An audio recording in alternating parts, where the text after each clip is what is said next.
അസ്സലാമു അലൈക്കും. ഞാൻ ഇന്ന് വന്നിട്ടുള്ളത് രണ്ട് വിധം പൂവടയുടെ റെസിപ്പിയുമായിട്ടാണ്. ഒന്ന് അരിപ്പൊടി കൊണ്ടും മറ്റേത് ആട്ടപ്പൊടി കൊണ്ടും. ഇതെങ്ങനെയാണ് ഉണ്ടാക്കുന്നത് എന്ന് നോക്കാം. അരിപ്പൊടി കൊണ്ടുണ്ടാക്കുന്ന പൂവട എങ്ങനെയെന്ന് ആദ്യം നോക്കാം. ഒരു ചെമ്പിൽ 3 ഗ്ലാസ് വെള്ളമാണ് എടുത്തിട്ടുള്ളത്. ഈ വെള്ളം തിളക്കാൻ തുടങ്ങുമ്പോൾ ഇതിലേക്കായിട്ട് 3/4 ടീസ്പൂൺ ഉപ്പാണ് ഇട്ട് കൊടുക്കുന്നത്.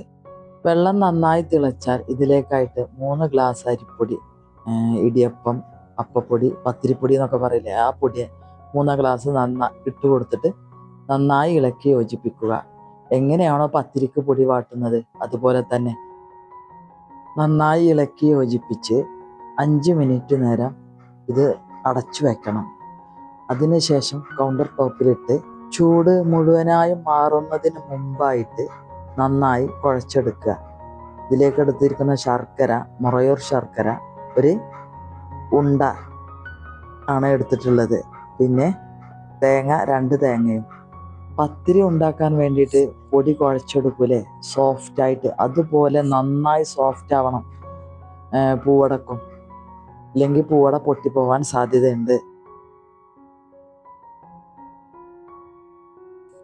നന്നായി കുഴച്ചതിന് ശേഷം ബോൾസ് ആക്കി മാറ്റി വെക്കണം. എന്നിട്ട് കൗണ്ടർ ടോപ്പിലിട്ടിട്ട് തന്നെ ഉരുട്ടി കൈൻ്റെ ഉള്ളനടിയിലിട്ടിട്ട് പരത്തി ഉൾഭാഗം ഒരു കുഴിഞ്ഞ രൂപത്തിലാക്കി ഇതിനകത്തേക്ക് ഓരോ ടീസ്പൂൺ ശർക്കരയും 1 ടീസ്പൂൺ തേങ്ങയും ഇട്ട് കൊടുത്ത് അതിൻ്റെ വായ് ഭാഗം മൂടി കൂട്ടി കൊടുക്കണം. ഇതാണ് പൂവടയുടെ രൂപം. ഇത് ഒന്നല്ല, കുറച്ചധികം ഉണ്ടാക്കി വെച്ച് ആവിയിലാണ് വേവിച്ചെടുക്കുന്നത്. അറിയാമായിരിക്കും പലർക്കും ഇത്. ഇവിടെ ഉണ്ടാക്കുന്നത് പരമ്പരാഗത രീതിയിലാണ്.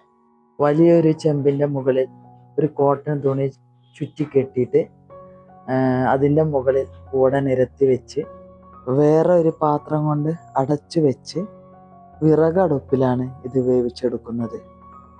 ഇതിൻ്റെ രുചി പറഞ്ഞറിയിക്കാൻ പറ്റില്ല കേട്ടോ. അപാര രുചിയാണ്. ഇതിനാരും ഇന്നത്തെ കാലത്ത് മെനക്കെടൂല എന്നുള്ളത് മറ്റൊരു സത്യമാണ്. ഒരു ബേക്കറി പലഹാരത്തിനും ഈ ടേസ്റ്റ് കിട്ടൂല കേട്ടോ. അരമണിക്കൂറോളം വേവിച്ചിട്ടാണ് ഇത് വാങ്ങിയെടുക്കുന്നത്. അത് എടുത്തതിന് ശേഷം ബാക്കിയുള്ളത് വീണ്ടും വേവിച്ചെടുക്കുക. എൻ്റെ മക്കളുടെ ഇഷ്ട പലഹാരങ്ങളിൽ ഒന്നാണ് കേട്ടോ ഇത്. അങ്ങനെ പൂവട റെഡിയായി കഴിഞ്ഞു. ഇനി നമുക്ക് ആട്ടപ്പൊടി കൊണ്ടുണ്ടാക്കുന്ന പൂവട എങ്ങനെയുണ്ടെന്ന് നോക്കാം.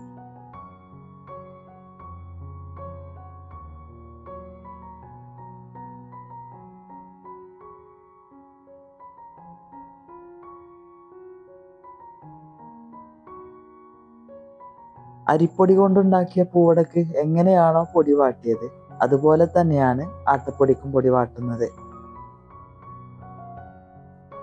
ചപ്പാത്തി ഉണ്ടാക്കാൻ വേണ്ടിയിട്ട് തിളച്ച വെള്ളം പൊടിയിൽ ഒഴിച്ചിട്ട് നമ്മൾ ചപ്പാത്തിക്ക് കുഴച്ചെടുക്കുമല്ലോ, ആ മാർഗത്തിനേക്കാളും ബെറ്ററായ മാർഗം ഈ മാർഗമാണ്. അല്ല, പത്തിരിക്ക് പൊടി വാട്ടുന്ന പോലെ വാട്ടി കുഴച്ചിട്ട് ഉണ്ടാക്കുമ്പോൾ ഒന്നും കൂടെ സോഫ്റ്റായി കിട്ടുന്നുണ്ട്. നന്നായി കുഴച്ചതിന് ശേഷം ബോൾസ് ആക്കിയിട്ട് ചപ്പാത്തി പ്രസ് ഉണ്ടല്ലോ അതിൽ ഒന്ന് അമർത്തിയതിന് ശേഷം കയ്യിലിട്ട് തിരിച്ചെടുക്കുന്നത് പകരം ഈ പൂവടൻ്റെ ഈ അച്ചിൽ വെച്ചിട്ട് ഇതുപോലെ വെച്ച് തേങ്ങയും ശർക്കരയും ഇട്ടിട്ട് മൂടി കൊടുത്താലും നല്ല പൂവട തന്നെ ആയി കിട്ടുന്നുണ്ട്. പൂവടയുടെ ഈ അച്ച് കയ്യിലുണ്ടെങ്കിൽ ഇതിൽ പരിചയമില്ലാത്തവർക്ക് പോലും ഉണ്ടാക്കിയെടുക്കാൻ എളുപ്പമായിരിക്കും. പിന്നെ ഇതിൽ അമർത്തിയതിന് ശേഷം ഇതിന് പുറത്തേക്ക് എക്സസായി വന്ന ഇതൊക്കെ വലിച്ചെടുക്കുക. എന്നിട്ട് ഇതുപോലെ തയ്യാറാക്കി എടുക്കാവുന്നതാണ്. മറ്റേ പൂവട ഉണ്ടാക്കിയതുപോലെ തന്നെ ഇതും ആവിയിൽ വെച്ച് വേവിച്ചെടുക്കുകയാണ്. അരമണിക്കൂറോളം വേവിച്ചാൽ നല്ല പൂവടയായി കിട്ടും. പാടെ തണുത്തതിന് ശേഷം കഴിക്കാൻ ഇരിക്കരുത്. ഒരു ഇളം ചൂടോട് കൂടിയിട്ട് കഴിക്കുകയാണെങ്കിൽ നല്ല സൂപ്പർ ടേസ്റ്റിയായ പൂവടയായിരിക്കും.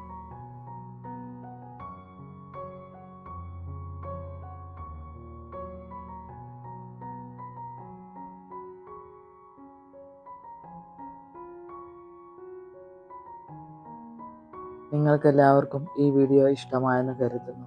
ഇഷ്ടമായി എങ്കിൽ ലൈക്ക് ചെയ്യുക, സബ്സ്ക്രൈബ് ചെയ്യുക, മറ്റുള്ളവരിലേക്ക് ഷെയർ ചെയ്ത് കൊടുക്കുക. ഇൻഷാ അല്ലാഹ്. മറ്റൊരു വീഡിയോയുമായി വരുന്നത് വരെ ബൈ. അസ്സലാമു അലൈക്കും.